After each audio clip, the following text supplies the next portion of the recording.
qui consiste à l'administration des ressources Azure.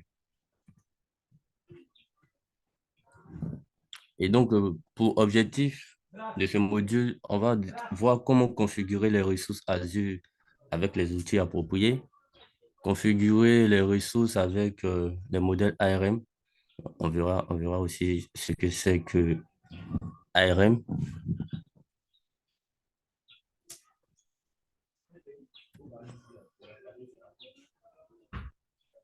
Donc, comme objectif d'apprentissage, on va comparer les outils d'administration.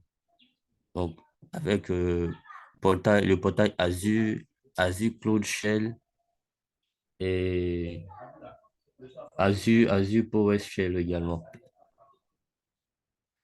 Donc, déjà, une ressource, comme on l'a dit dans le module précédent, une ressource, c'est tout ce qu'on peut créer de manière simplifiée, hein, tout ce qu'on peut créer sur Azure. Et nous avons trois grands outils d'administration sur la plateforme Azure. En premier lieu, nous avons le portail Azure.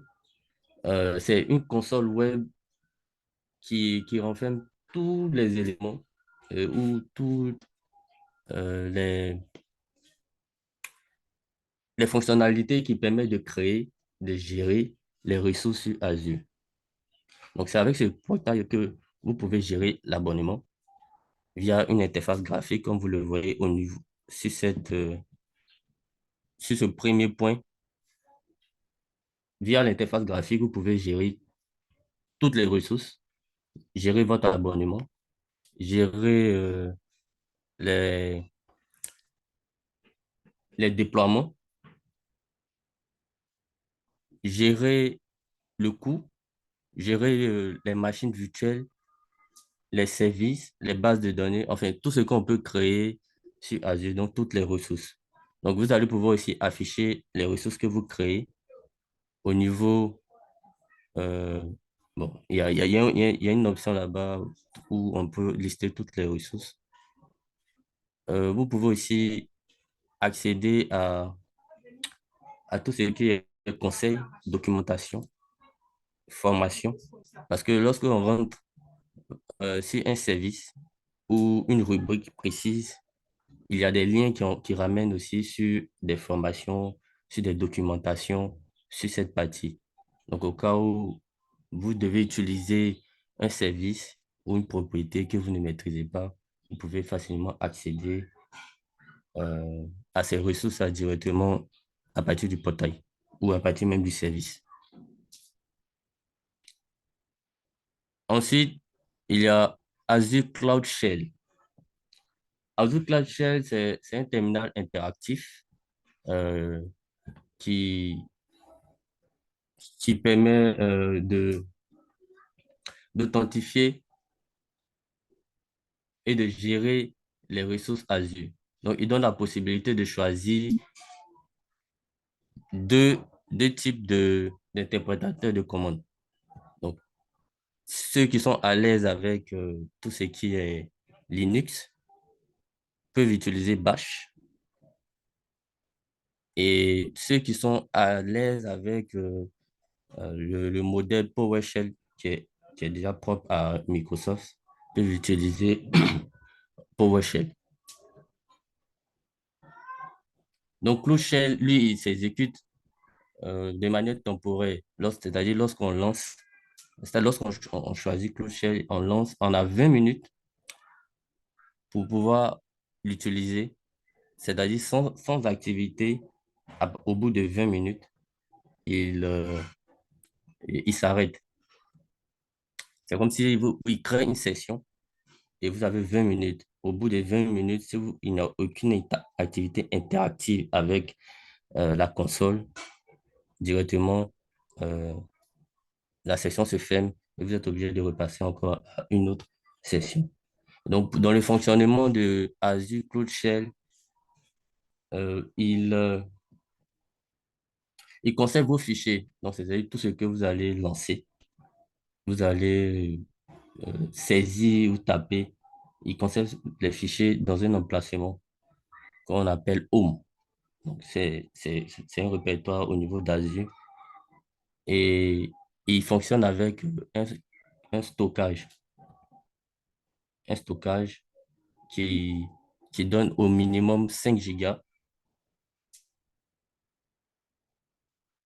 un compte de stockage qui donne au début au minimum 5 gigas pour pouvoir stocker les fichiers que vous allez devoir créer via cet outil d'administration. Excusez-moi, chef, si je comprends bien, c'est le stockage là, c'est comme un environnement qui se développe de commandes exécutées. On t'entend faiblement. Non, non, on t'entend pas, hein.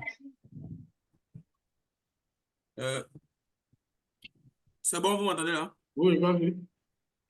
Ok. Je demandais le stockage en question et puis les fichiers créés, c'est comme des logs de différentes commandes exécutées au niveau de PowerShell. C'est C'est ça. ça?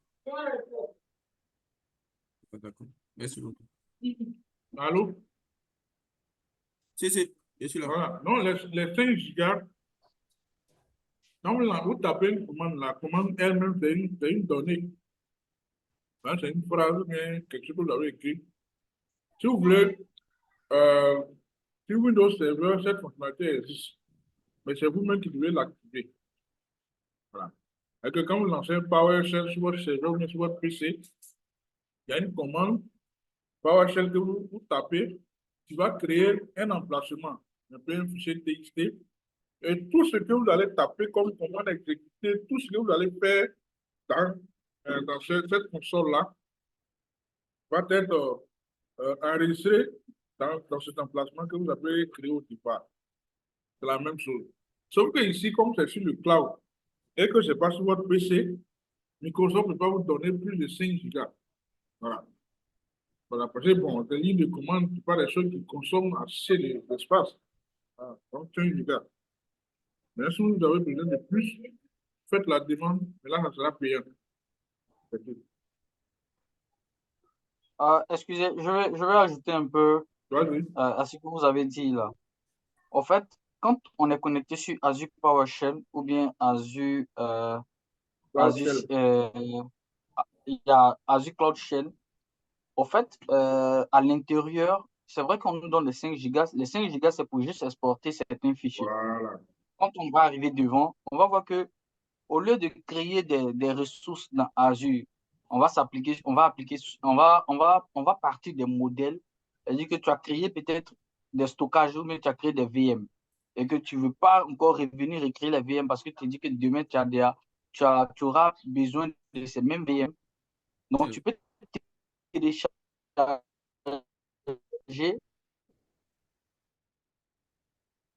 On le n'entend fichier plus. en JSON On n'entend plus. et puis comme il est chez toi, tu vas sur Visual Studio, tu finis de modifier, tu peux l'exporter dans Cloud PowerShell et puis Allô? Allô? D'accord. Allô? On n'entend Vous Donc, si pas. je m'entendez comprends pas? bien, c'est un peu comme un registre. Vous m'entendez pas? Oui, Si c'est je bon vous entends, maintenant. moi je vous Faut Donc, comme je reprendre. disais, c'est que je réponds. C'est-à-dire quoi? Tu te connectes sur Azure tout à l'heure, tu crées des VM.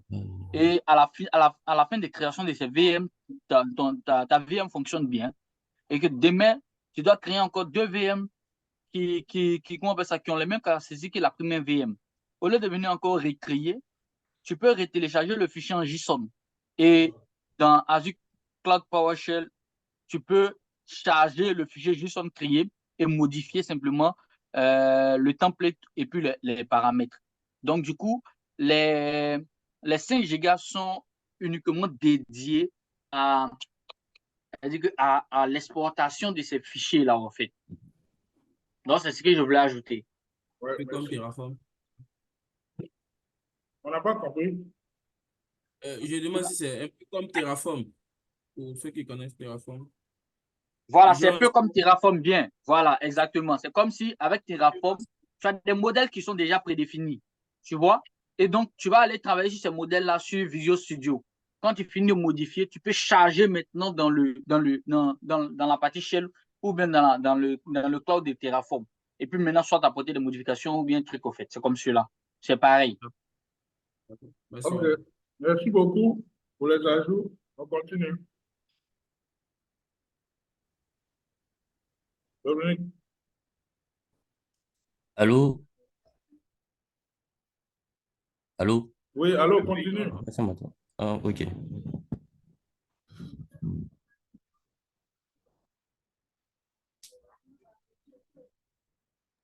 Donc, on est arrivé sur le dernier maintenant, Azure PowerShell et Azure CLI.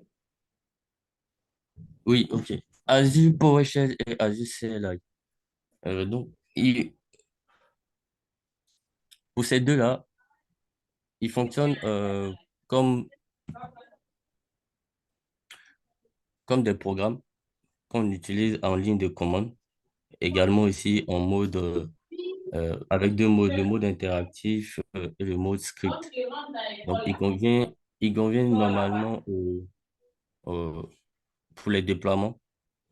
Pour les déploiements, comme l'a dit tout à l'heure Martial, si je ne me trompe pas, C'est ça. avec les modèles ou même sans modèle, c'est-à-dire en mode personnalisé.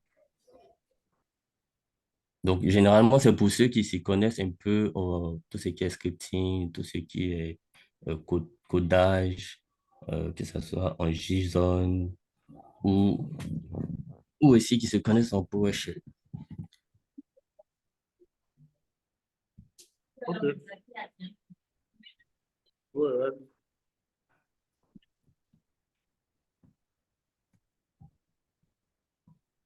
Bon, ça, ce sont des démonstrations. Je pense que vous allez les voir avec les labs, les labs.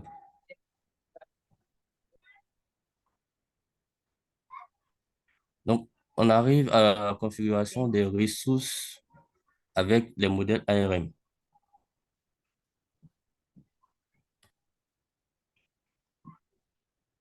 Donc, qu'est-ce que ARM?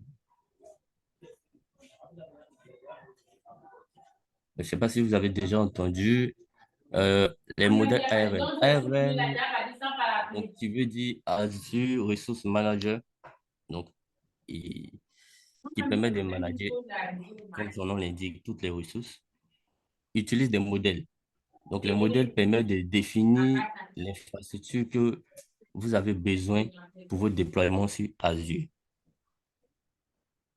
Généralement, il y a un terme qui est utilisé. Ici, c'est plus l'infrastructure as code, donc qui permet de décrire par le biais d'un code spécifique, d'un code dans le cas de RM, c'est plus des codes JSON qui sont utilisés et qui permet de décrire l'infrastructure que vous aurez besoin par application. Donc, avec l'infrastructure en tant que code, vous pouvez gérer à la fois le code de votre application et tout ce que vous avez besoin pour déployer votre application de manière centrale. Donc, ici, les avantages d'utiliser cette méthode, c'est que il y a une configuration qui est assez cohérente. Donc, il améliore la cohérence et favorise la réutilisation du code ou même pour de prochains redéploiements. Il permet de réduire les tâches manuelles, donc, ce qui permet d'éviter aussi des erreurs. Il, euh, il permet d'améliorer la scalabilité, ce qui veut dire que bon, c'est ce que souvent on appelle aussi la mise à l'échelle. Donc, lorsque le trafic monte, il y a la possibilité de définir que bon, il faut rajouter une VM de plus pour que ça soit plus ou moins équilibré au niveau de la charge également. Donc, les modèles ARM ici sont des fichiers JavaScript Object Notation. Donc, c'est ce qu'on appelle JSON. Donc, il permet ils utilisent une syntaxe qu'on appelle une syntaxe déclarative, donc, généralement pour faire les mises en production à grande échelle. Et aussi, il permet de s'assurer de la qualité des éléments qui ont été déployés.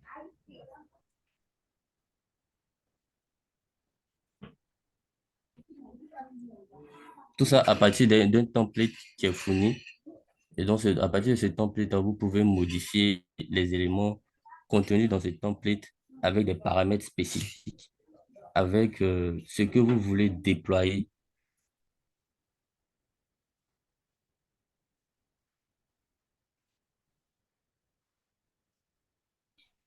Allô, on n'entend plus rien. Allô? Oui, allô? En fait, j'aimerais revenir sur l'ARM, s'il vous plaît. Oui, oui. Ici, on a parlé de... Bon, moi, je veux prendre des exemples pour essayer de me retrouver un peu comme l'environnement Windows. Comme je l'ai dit là, je n'ai pas trop bossé là-dessus. Vas-y. Donc, ici, dans le cas de ce que moi je comprends de là, c'est-à-dire l'ARM est un peu comme un modèle CI/CD couplé à un gestionnaire de configuration tel que Ansible et consorts pour automatiser les déploiements ou bien les configurations de l'infrastructure. Ou bien c'est uniquement du CI/CD, c'est-à-dire on fait du continuous integration et puis continuous deployment à travers un seul bouton qui permet de faire les tests unitaires, les différents tests en mode développement et puis déployer en production et puis s'assurer du fait du code quality, bon, euh, s'assurer de la qualité du code en question. Donc, je voudrais savoir si c'est le même complexe, en fait. Bon, en fait, ici, tu as parlé de bouton. Il n'y a pas de bouton. Mhm. C'est le modèle ici. Un déclencheur, bon, pas vraiment un bouton, mais un déclencheur, c'est-à-dire ça part Voilà. d'une action. Non, non, non, non, non. Ici, le modèle ici, si tu veux, Mhm. quand on parle de développement, c'est comme un petit programme, mais pas en tant que tel. C'est du script, en fait, mais en Mhm. JSON. C'est tout. Donc, ici, Ok. alors le modèle, c'est un exemple de script en JSON qui contient tout le code de ce que tu veux déployer. Donc, par exemple, tu veux mettre en place un environnement de test qui va comporter, par exemple, 5 VM avec une base de données SQL, avec un accès Internet, ainsi de suite, tout ça. Donc, dans le modèle, sous forme de code, tu définis, par exemple, la première étape. Euh, tu peux mettre un commentaire, comme dans la programmation, on le fait. Tu dis non, ce modèle est destiné à temps. Tu peux créer d'abord le réseau, les différents subnets. Ensuite, tu crées les VM dans chaque subnet comme tu veux. Ainsi, il y a des adressages IP publics à ajouter, comme les VM doivent aller sur Internet. Donc, tout ce que je viens de décrire là, sous forme de code, mais au format JSON, dans un seul fichier. C'est ça qu'on appelle modèle. Donc, une fois que tu as créé ce modèle-là et que tu as testé que c'est bon, tu déploies. Et comme tout à l'heure, il y a Martial qui disait, tu peux toujours réutiliser. Donc, ça est là. Donc, demain, si tu as besoin de faire un déploiement, peut-être à l'identique ou bien identiquement prêt, tu n'as qu'à prendre ce que tu as déjà développé au format JSON là, et puis juste modifier les paramètres qu'il faut modifier, et puis le redéploie encore. Ici, c'est comme ça le format. Donc, même dans les labs, vous allez voir, ils vont vous demander de télécharger un modèle et de le modifier et d'appliquer ce modèle modifié-là. Pour pouvoir créer des réseaux. Exactement. La, Quand vous serez en train de faire, même si on a fait de comment on appelle ça, Azure Ressources, ou quand on va finir de créer le stockage, ils vont demander, vont demander de télécharger le stockage. C'est-à-dire que tu as fini de créer un premier stockage, on te demande de le télécharger. Et derrière, on va te dire que maintenant, avec Visual Studio Code ou bien avec PowerShell, il faut apporter maintenant des modifications. Il faut charger le fichier.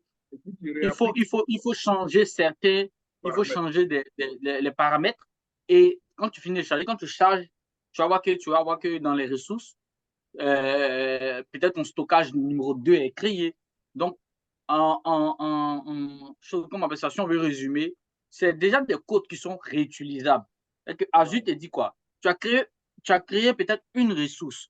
La ressource que tu as créée, nous, comme tu es un développeur, nous, on a généré le code de manière voilà, que tu as créé.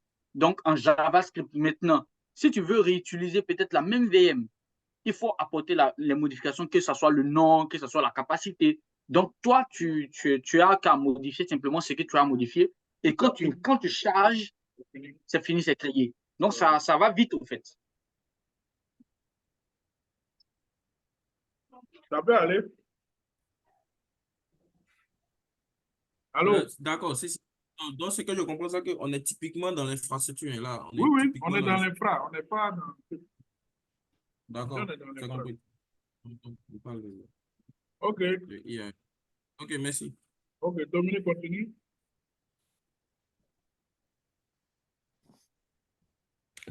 Donc là, on a un exemple de modèle JSON. Ici, on définit toutes les ressources qu'on doit déployer dans ces scripts. Et il faut noter que certains éléments dans ces scripts sont très importants, donc obligatoires et d'autres non. Donc, pour pouvoir faire un déploiement. Donc, par exemple, le schéma, oui, il est obligatoire. Oui, il permet, ici, il définit l'emplacement du fichier JavaScript. Euh, le langage version, lui, n'est pas obligatoire. Ici, il permet de... C'est pour afficher, en fait, les améliorations apportées par le langage. Donc, ça, c'est pas important. Le content version, oui, il est obligatoire. Ici, c'est une version que vous pouvez donner. Vous pouvez donner à la ressource que vous voulez déployer. Donc, gérer en même temps le versionning.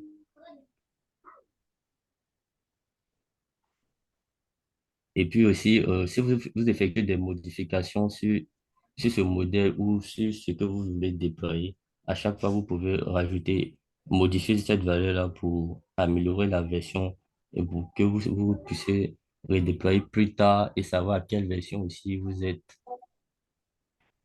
Donc, API ça profil. vous permet d'avoir les versions de ton modèle.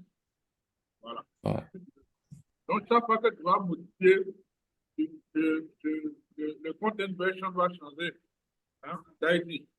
Donc, si quelqu'un qui n'était pas là au départ, il reprend ton modèle, il va se rendre compte que si la content version est au moins à 15, non, on soit à la 15e modification de ce modèle. Voilà. C'est juste pour ça. Voilà. Les paramètres, eux aussi, ne sont pas obligatoires. Donc, ici, c'est une valeur qui est fournie lors du déploiement pour personnaliser en fait le déploiement des ressources. Mais donc, c'est un paramètre qui n'est pas obligatoire. Les variables aussi, eux, ils sont utilisés pour simplifier en fait l'expression du langage dans le modèle. La fonction, donc les fonctions, pas aussi obligatoire. Ici, il est défini par l'utilisateur.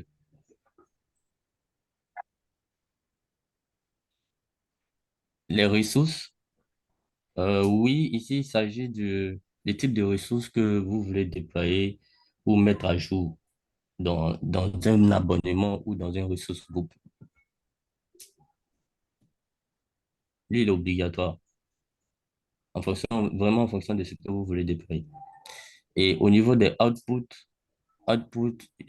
c'est un champ qui n'est pas obligatoire, mais il permet de récupérer, en fait, si vous voulez vraiment récupérer, de récupérer la valeur qui est retournée après le déploiement. Donc, soit le message, soit je veux dire, le Résultat après résultat, quoi. exécution. Voilà, le résultat après exécution, voilà. Bon, mais si tu ne renvoies, si tu n'as pas renvoyé un résultat précis, voilà, c'est pas important. Par exemple, si on déploie et que ça crée une VM, Bon, tu n'as pas besoin de voir quelque chose dans Outlook.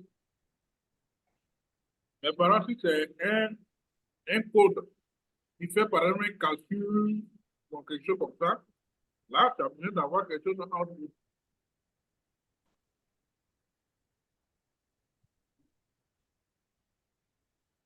Allons-y.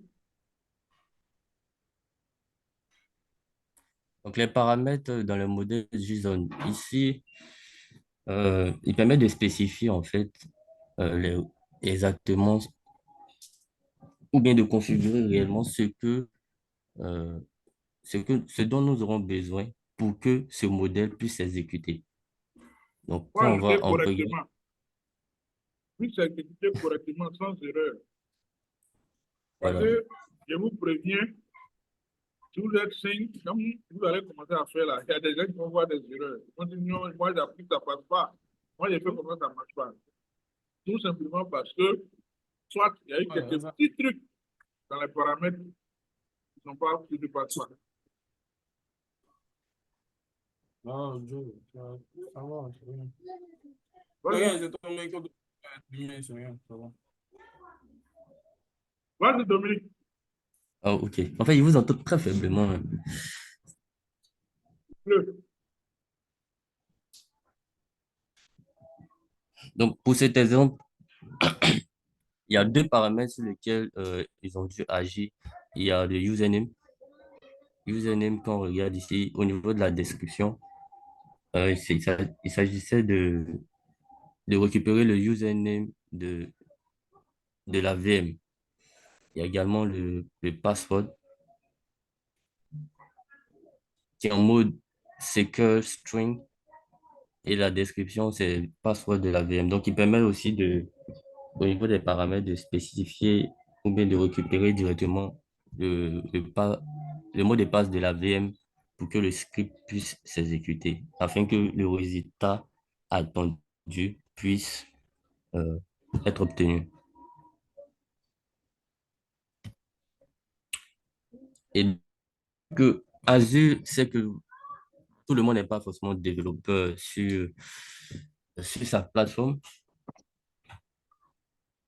et que tout le monde ne maîtrise pas le code JSON.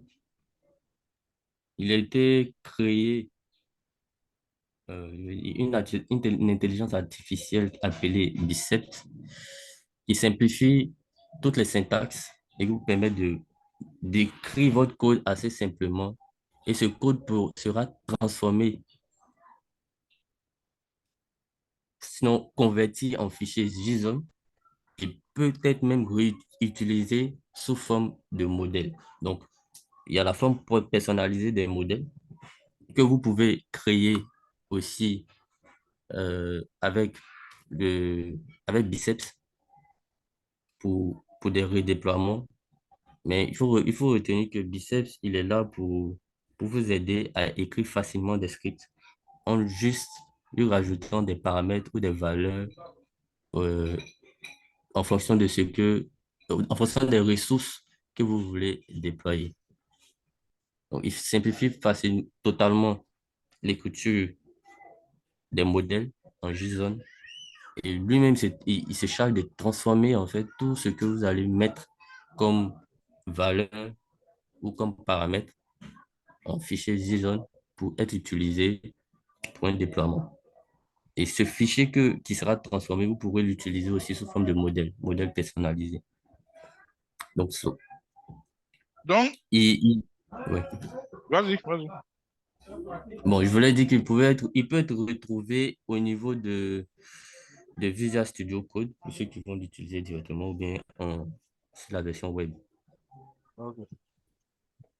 Alors, regardez très bien le fichier bicep qui est là. Les éléments qui sont en gras. Regardez très bien les éléments qui sont en gras. Ok, on va expliquer. Qu'est-ce que vous constatez, les éléments qui sont en gras?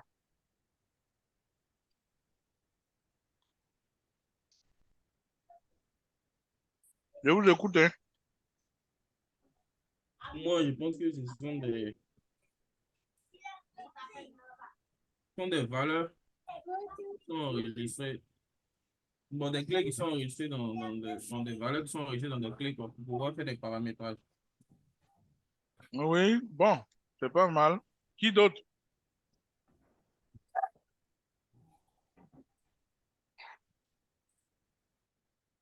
Regardez très bien. Celui qui peut lire tous les fichiers aussi n'a qu'à lire du début à la fin. Parce que si vous comprenez ce qui est écrit dans le fichier, vous allez comprendre l'importance de Bicep. Automatiquement le déploiement.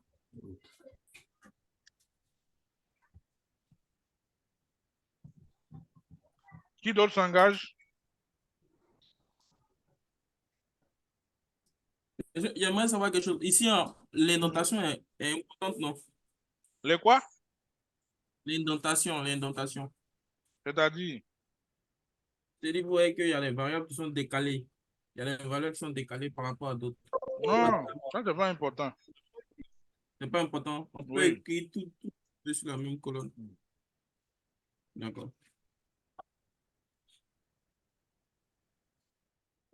Jean-Martial,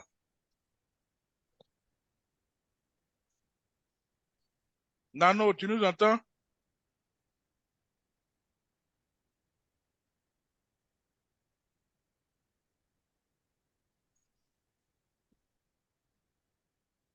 Nano, si nous entend?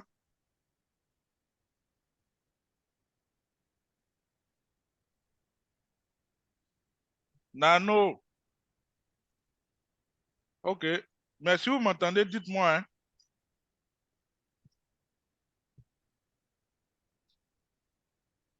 Ouais, il dit les propriétés ou informations d'une ressource. Bon, c'est pas mal aussi. Mais en fait, quand vous regardez très bien le fichier Bicep, comparé à ce qu'on vous a montré tout à l'heure sur un exemple de fichier JSON, vous voyez que le fichier Bicep vous montre des choses auxquelles vous êtes déjà habitué. Regardez très bien, c'est pourquoi il faut faire attention à ce qui est en gras. Quand on dit name, tout le monde sait que c'est ce qu'on appelle name. Donc si on met name 2 points, c'est pour vous de mettre un nom. Location, c'est pour vous d'indiquer un emplacement. Hein, par exemple, une région. Kind, le type, le SKU. Donc, ce sont des éléments normalement qu'un administrateur basique connaît, tout le monde connaît, même quelqu'un qui n'est même pas administrateur sait. Il dit, bon, je vais créer un compte de stockage. On met name, c'est-à-dire qu'il faut mettre le nom. Location, tu mets le data center où tu veux envoyer. Le tag, hein, par exemple, le display name, tu mets. Donc, vous voyez que la description du fichier même, c'est plus simple. C'est plus proche de ce qu'on a l'habitude de voir et de ce qu'on a l'habitude de faire. Je ne sais pas si vous voyez. Comparé, Dominique revient en arrière. Comparé au fichier JSON. Dominique revient en arrière. Oui. En arrière.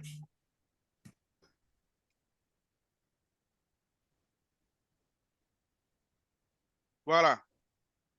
Par exemple, si on doit s'arrêter là. Donc, quand tu prends ça et que tu dois introduire les paramètres, les variables, les fonctions, les ressources, vraiment, c'est fait pour des gens qui sont habitués à faire ça. Alors que le fichier Bicep, voilà, c'est simple, quoi. Voilà. On te dit, bon, tu ouvres un fichier Bicep, tu dis, en haut, regardez, il dit ressources, storage et compte. Donc, ça veut dire que je veux créer un compte de stockage. On te dit, mets le nom que tu veux, tu mets le nom. Location, tu mets location. Tag, tout à l'heure, je vous ai expliqué l'importance des tags. Donc, ici, le tag qui est en question, c'est le display name. Tu mets le display name. Le type de compte de stockage, on va voir après. Ça, c'est le storage V2. Maintenant, il y a plusieurs types de comptes de stockage. Maintenant, le SKU ici, ça, c'est le type de réplication.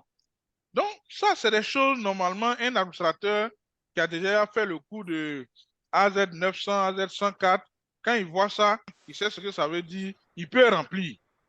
Une fois qu'il a rempli, il pousse, bicep transforme ça en JSON. Donc, voyez un peu l'importance de bicep. Alors que s'il n'y avait pas bicep, le truc qu'on a vu avec les accolades, avec les paramètres, pour quelqu'un qui n'est pas développeur, c'est maintenant qu'il va aller apprendre à connaître tout ça. Même s'il ne va pas développer en tant que tel, mais il doit connaître tout ça avant de pouvoir s'y essayer. Voilà. C'est ce que je voulais démontrer. Dominique, continue. Dominique, Oui, donc tu peux continuer. bon, ça sont des démonstrations, hein, donc, pour résumer, les modèles sont le moyen le plus simple de pouvoir définir votre infrastructure à partir du code.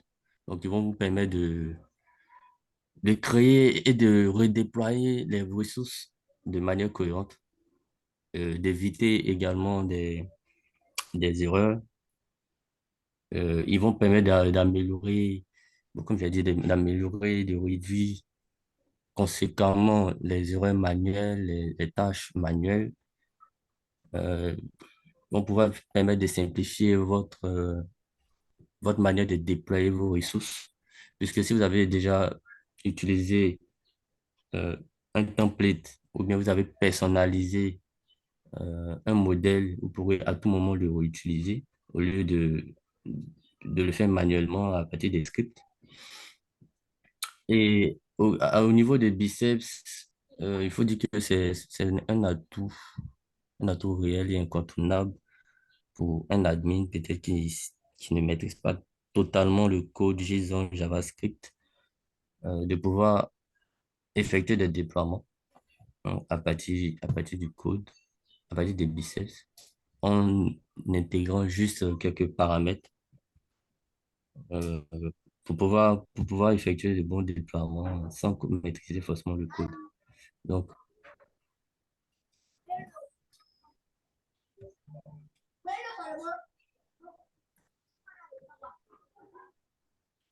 ça, ce sont des labs que vous aurez à faire.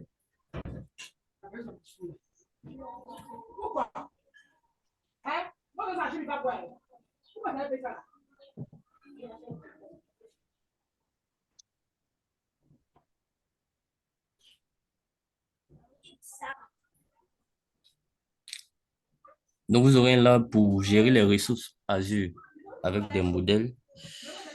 Euh, donc, vous devez créer des modèles avec Azure ARM, modifier les modèles et les redéployer avec Azure ARM, configurer Code Shell et déployer des modèles avec Azure PowerShell, déployer des modèles Azure avec l'interface CLI, déployer un disque manager à l'aide de Azure Biceps.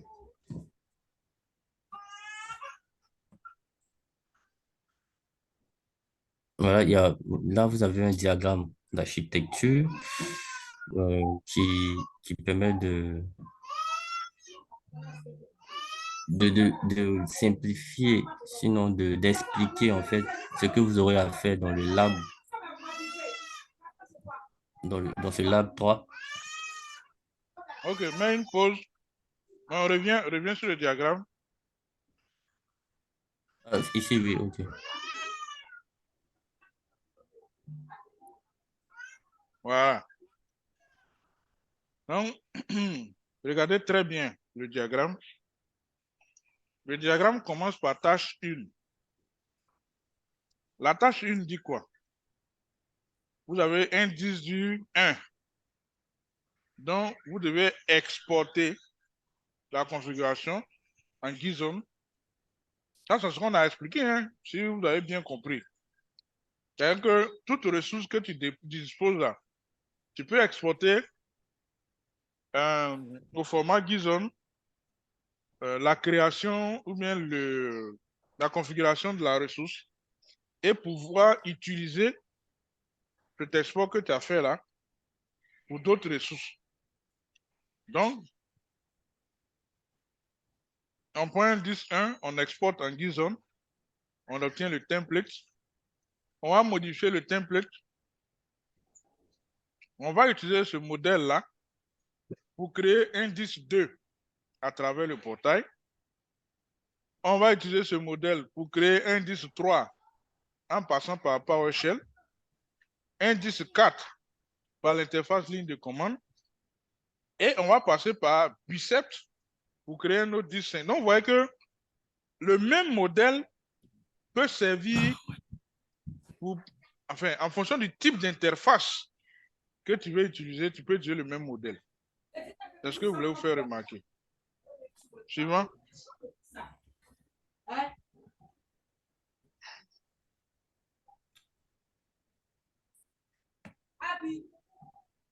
Je crois que c'est fini. Oui, donc,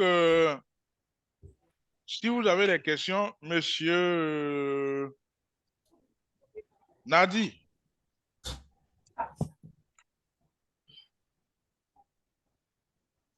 Nadi. Nadi. Bon. Bon, Jean-Martial. Jean-Martial. Donc, je rappelle que ce qu'on a vu aujourd'hui, le module 2, le module 3, je les ai enregistrés, donc je vais envoyer ça dans le groupe parce qu'il y a l'autre qui disait qu'il ne nous entendait pas bien. Donc, au moins, il va pouvoir écouter. Donc, Dominique, tu peux mettre fin.